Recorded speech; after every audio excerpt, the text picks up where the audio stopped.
두산 에너빌리티를 얘기할 때 빠지지 않는 키워드가 탈원전입니다. 탈원전 기조 때문에 원자력 발전 강자인 두산 에너빌리티가 오랜 시간 고난을 겪었는데 이제 탈원전 폐기로 접어들면서 제도약의 발판을 마련했다는 시각이 많습니다. 그런데 조금만 더 가까이서 들여다보면 탈원전이란 키워드로 두산 에너빌리티의 우여곡절을 설명하기에는 많이 부족한 것 같습니다. 최근까지도 두산 에너빌리티는 경영난에 시달렸기 때문이죠.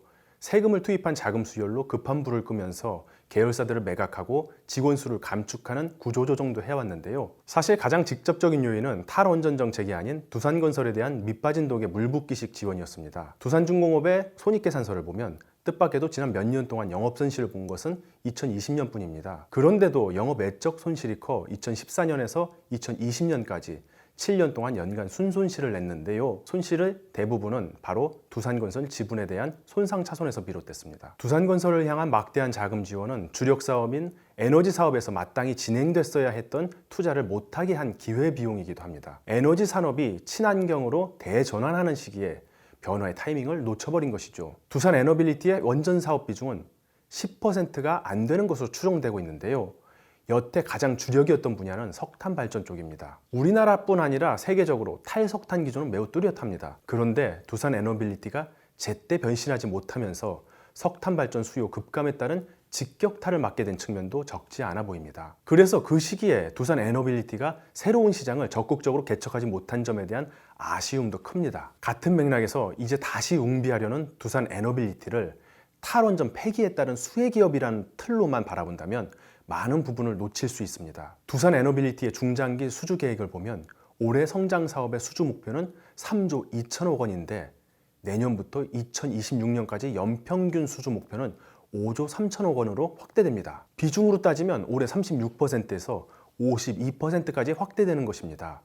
기존 사업은 3조 9천억 원에서 2조 4천억 원으로 축소되는 것과 큰 차이를 보입니다. 세부적으로 신재생에너지에서 2조 1천억 원, 가스터빈에서 1조 8천억 원, 차세대 원전에서 8천억 원 플러스 알파, 수소 사업에서 6천억 원의 수주를 한다는 얘기입니다. 성장 사업 가운데 차세대 원전 사업이 포함되어 있긴 하지만 원전만으로는 두산 에너빌리티의 중장기 성장의 청사진을 설명하는데 한없이 부족해 보입니다. 오히려 두산 에너빌리티의 중장기 성장 전략을 한데 묶는 키워드를 꼽자면 수소를 꼽을 수 있을 것 같은데요. 물론 앞서 살펴본 중장기 수주 계획에서 수소 사업의 연평균 수주 목표는 6천억 원으로 상대적으로 낮아 보이기도 하지만 여기서 수소 사업이라고 하는 것은 수소 발전 실증 사업과 수소 연료전지, 수소 액화 플랜트 사업 등만을 말한 것입니다. 그런데 이 밖에 신재생에너지, 가스터빈, 심지어 원전까지 수소와 접촉점이 매우 많습니다. 신재생에너지 사업만 하더라도 해상풍력, 태양광 등은 청정한 그린 수소를 생산하는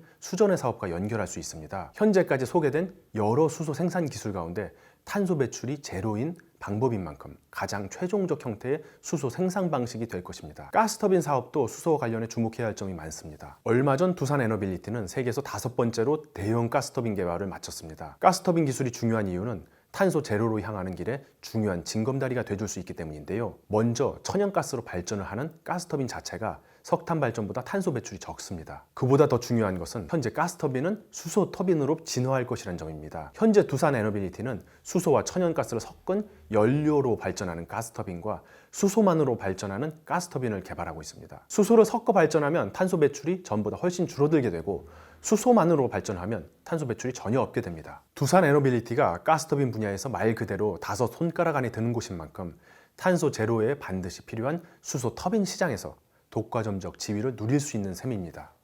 원전 사업은 어떨까요? 원전 사업 역시 수소와 관련해 재조명되고 있는 지점들이 있습니다. 그 중심엔 소형 모듈 원전 SMR이 있는데요. 두산중공업의 차세대 원전 사업에 관심이 쏠리는 이유이기도 합니다.